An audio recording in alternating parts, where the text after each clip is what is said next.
Good morning, I'm Nico Oliveri. And I'm Matthew Lafleur. This is the October 9th edition of Concordia Reports. And here are today's headlines.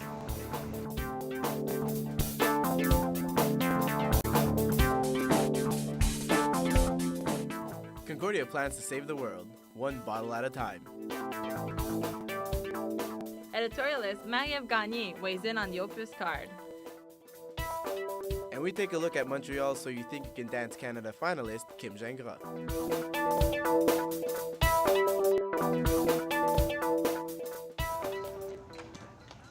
Matt, are you still buying bottled water? Well, yeah, why shouldn't I? Do you know that the world spends over $100 billion on bottled water each year? Well, what other options are available? Well, actually, Concordia is introducing these new filtering water bottles. Amy Minsky has more. Cracking open a bottle of water does more than just quench your thirst. It also drains resources. Over 2.7 million tons of plastic are used each year to bottle water. Recycling is better than throwing bottles in the garbage. But most of the plastic in bottles isn't recaptured through recycling. If bottles end up in landfills, it can take up to 1,000 years for the plastic to break down. John Curis is working to phase out the supply of disposable water bottles on campus. We feel that this is a very important matter. That's why we feel that we shouldn't be selling it anymore. So that's why he has been giving away these water bottles in residence. Ben Herkachis lives at a Loyola residence. He said phasing out water bottles is a good initiative. When we had all the students moving in, we saw that they were bringing many packages of water bottles, like 24s and 32s and such. And we have noticed that they've gone through them pretty quickly and such. This is why Curis and his team are starting this campaign with residences. If we start with them, if we educate them properly, then we feel that that will have a huge impact, on the rest of the students. Concordia wouldn't be the first university in Canada to get rid of water bottles. As Curis said, we might even be behind the times. Although there are 3 small zones at Concordia that won't supply water bottles anymore, there are already 50 zones at 21 campuses across the country that are bottled water-free. For Concordia Reports, I'm Amy Minsky at Loyola.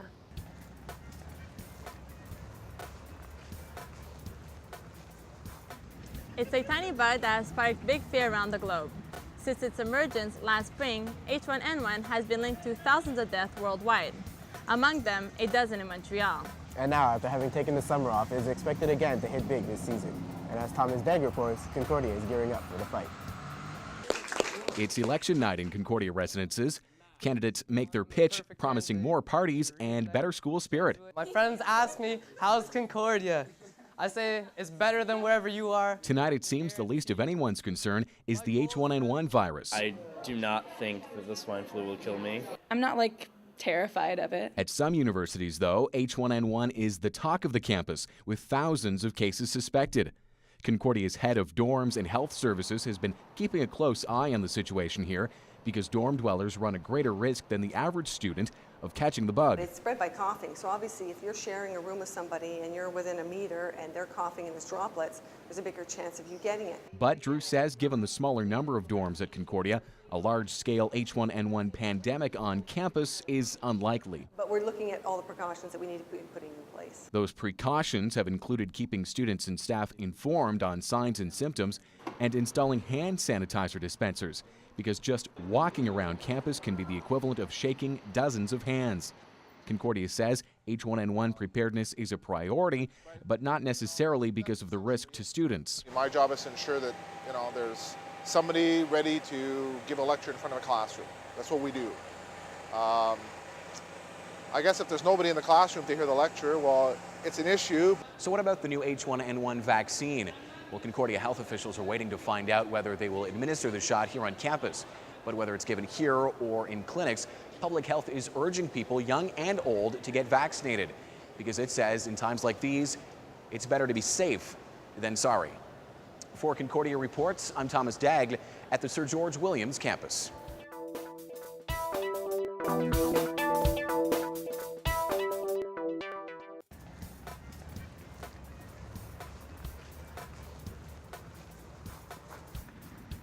A new drug has hit the streets of Montreal. Known as Spice, it has many people talking.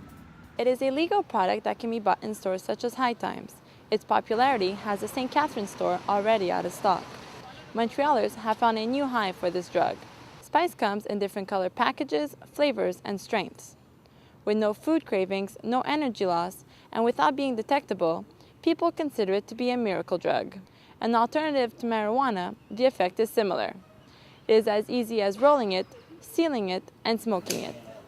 As a social drug, it does come at a cost, starting at $65 for 3 grams, and many people are willing to pay. Yeah, I would, because I don't smoke that often pot anyways, so it's not going to change much. 75 isn't that bad for. Spice has been banned in many European countries. Research is still being done on its health effects. Concordia University recently celebrated the opening of the new and innovative building for the John Molson School of Business. The building features a solar panel, which produces heat and electricity throughout the building. Concordia engineering professor Andreas Antonitis led the project with the help of a group of students. Farah Hayat spoke to a student about his experience working on the project that is unique in North America.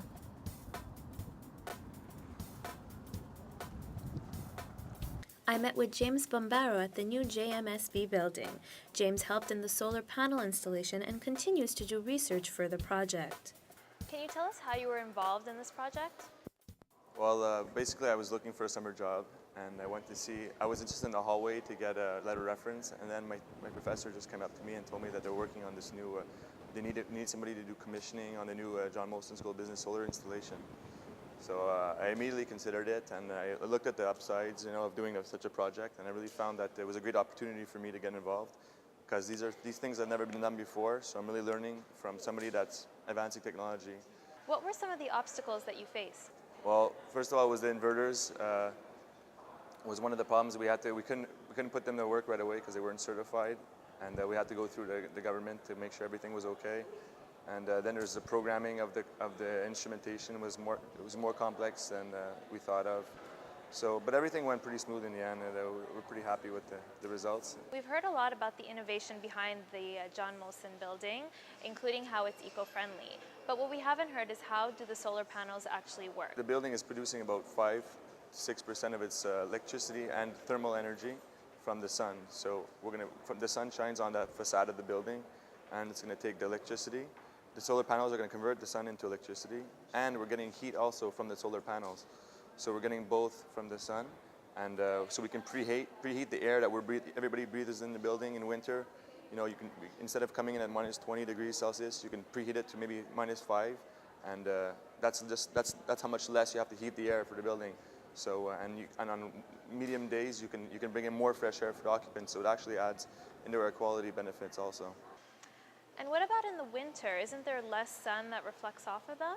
Well, contrary to what you might think, actually, in the summer, this system is on a vertical facade. And on a vertical facade, because, first of all, there's more snow reflection off the ground, the sun reflects a lot off the snow. And also because the sun is so low in the sky, like you only see it goes very low on the horizon. This facade, since it's vertical, is getting more sun than in summer. So it actually performs better in summer, and the solar panels are colder, and they perform optimally when they're at a cold temperature. So this system, the days are a bit longer in summer than in winter, but you're getting more sunshine at peak hours on this system. So, can you tell us the effects of being involved in such a large project on a personal level as well as a Concordia student? It's a great achievement for me. I feel like I'm part of something, advancing technology and making the world less, reducing the emissions on the environment, because buildings account for a big percentage. So that was one of my goals all along, and I finally fell into the right hands at the right times. Yeah, there's great pride. I mean, that sometimes it's Concordia is looked down upon, sometimes compared to other schools, but our engineering faculty is really good here, and with professors like Dr. Athenides, they really, he's basically a leader in this solar energy design, and from all around the world, they recognize his work. So I'm really happy that I got involved, and I'm actually going to follow that path because I really find it's the right one. So. Can you tell us what the future of a project like this will be architecturally in terms of sustainable energy and innovation behind buildings? It's always going to get more and more towards solar, because we realize, that this is a renewable type of energy. We don't have to be burning all those fossil fuels when we get sun every day, or, so So basically, yeah, I think the architectural appeal of such an installation is very nice, especially where it is. It's in a mechanical room. You don't need windows there, so it would be normal exterior and not an active envelope anyway. Now it's actually a facade that generates heat and electricity. So architects are really coming together and getting interest in this. We had 12 architects come to the school to see how the project and get information on how it could be integrated into other designs. So the more projects there are, the more popular it becomes, the more people start finding it sexy. So it's looking good I think it's a good start for the solar energy. Thank you very much, James, for taking the time. My pleasure. Thank you for having me. Construction at the Sir George William campus has been both an eyesore and a hassle for students. There have been complaints filed by nearby residents about noisy construction crews working as early as 6 a.m. when the bylaw states that there should be no noise before 7 a.m. Sidewalks have either been closed off or even rerouted, forcing store owners to put up signs. And the structure that once covered the entrance of the Concordia metro station has been demolished, leaving pedestrians unprotected from sun, rain, and eventual snow. Construction is scheduled to continue into the winter months.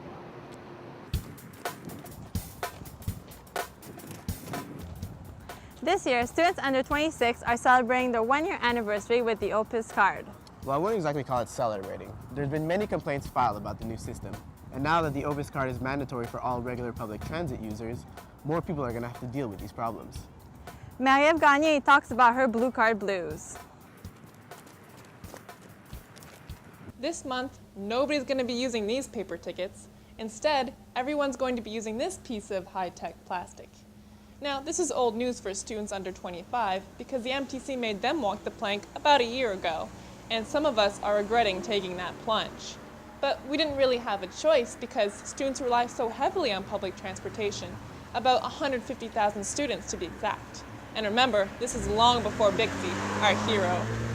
Now, the MTC claims that we had to get our card earlier because we need a photo ID on the back of it. Now, this photo is supposed to prevent me from lending my card to a friend who can then use my discounted rate. But the quality of this photo is so bad that anyone with straight, long brown hair could use it.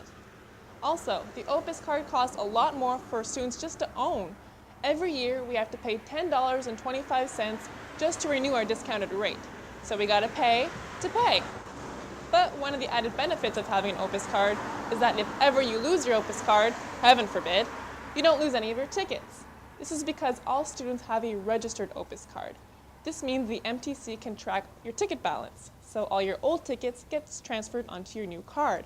All you have to pay is $7 for your new Opus card. Well, it's not really that simple. See, registered Opus cards also track your ride history and all your personal contact information. So the MTC knows where you live and where you're going. Also, if ever you lose your Opus card, you can only get a replacement at McGill Metro. So if you don't live anywhere near there, you still have to buy a ticket to get there. And you're gonna pay regular price because your student ID is not enough to prove that you're a full-time student. So, dust off your Opus card, students, because come winter, it's bye-bye Bixby and hello MTC hell. For Concordia Reports, I'm Marie-Ève Gagné at the 105 bus station.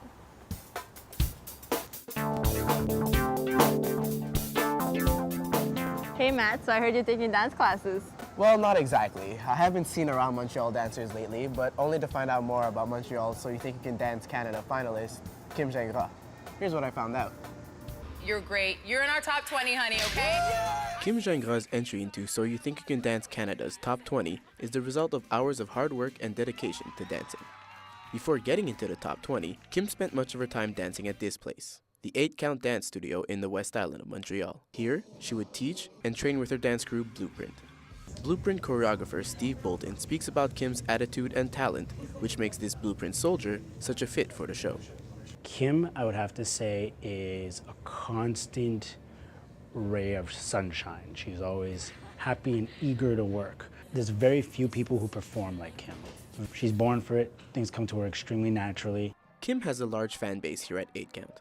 Every Tuesday night, several teachers and students gather around the television screen to cheer Kim on. The real show at the studio, though, begins once the voting starts. Sitting around the lounge area, everybody can be seen calling in their votes. Some of them even have 2 phones going at once, and that for the entire 2-hour voting period. TL, a fellow teacher, Blueprint dancer, and avid voter, gives her thoughts on why Kim is doing so well.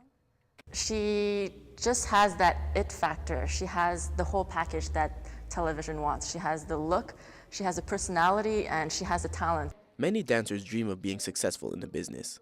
With that dream comes a lot of hard work and many hours of practicing. Kim's presence on So You Think You Can Dance Canada is an inspiration for many young dancers, including her sister Marie-Ève, a dancer at 8 Count. I've been watching the show for so long, and to see my sister on that stage is really, it's weird, but it's so cool. It just kind of shows you how anything's possible, and definitely it opens doors and gives me kind of that hope to see that I can do pretty much what I set my mind to, like she's doing. Whether or not Kim wins the competition, it is certain that she will have left her mark on the minds of many aspiring dancers and will continue to be a source of motivation for dancers here at 8 Count when she returns. Unfortunately, Kim was eliminated in the top 8 this week and will not be crowned Canada's #1 dancer. For another kind of competition, the Communication Games are back in full force this year. 4 days, 9 universities, and over 300 students. Concordia is already getting ready for the event. This week, students are auditioning for the Com Games. Over 60 communication and journalism students have applied. The coordinators are looking to do even better than last year.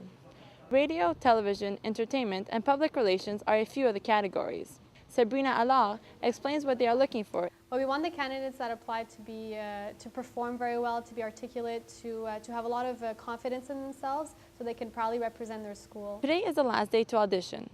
The unveiling of the delegation will be held October 15th.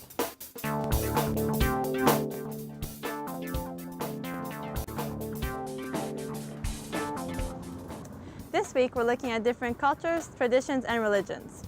We'll first take a look at a young man's first experience with Ramadan. Here's Farah Hayat. This is the holy site of Mecca. Millions of Muslim pilgrims unite here to perform a series of rituals in what is considered to be the largest pilgrimage in the world. But Hajj is more than just a religious journey. Nasima Bakhali is an Islamic teacher who has been on Hajj more than once. She explains how meaningful it can truly be. Spiritually, it builds you into a new person. But for Bilal Hunaini, this pilgrimage will have to wait. He recently fasted during Ramadan, which was a rewarding experience. It was really the first time that I fasted the entire month, and my experience was very enlightening. Many of his colleagues were amazed at his dedication, but for Bilal, it was a piece of cake. Faith has a lot to do with it. Like if you have faith in Islam and if you believe in Islam, then you really feel that it's not really that much of a burden to have to fast. Bilal is completing his final year at Concordia University, as well as working full-time. But these responsibilities don't hold him back from his spirituality. Being a student, you have to sometimes find time in between classes to be able to practice Islam as well. Bakhali explains the importance of making time for God. Like our bodies need food, our soul needs spirituality, our souls needs the strong belief, you know. For Concordia Reports, I'm Farah Hayat at the Concordia downtown campus. While some people of other cultures have just finished a month-long fast, North American culture has people gearing up for a feast. We asked you if Thanksgiving is all about the food for you. I think there's that part, but at the same time, it's all about spending time with the family. They don't really celebrate it. They just go to the ceremonies because either their parents make them to, or either because like Thanksgiving, it's good food.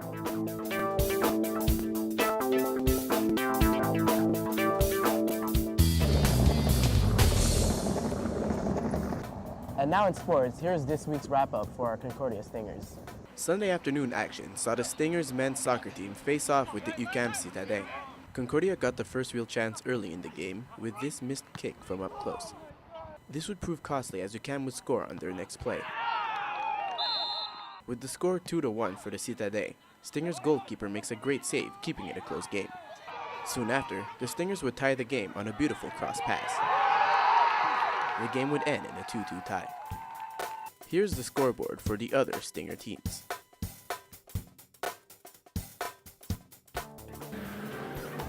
Well, that's it for today's show. Make sure to join us for our municipal election special on October 30th.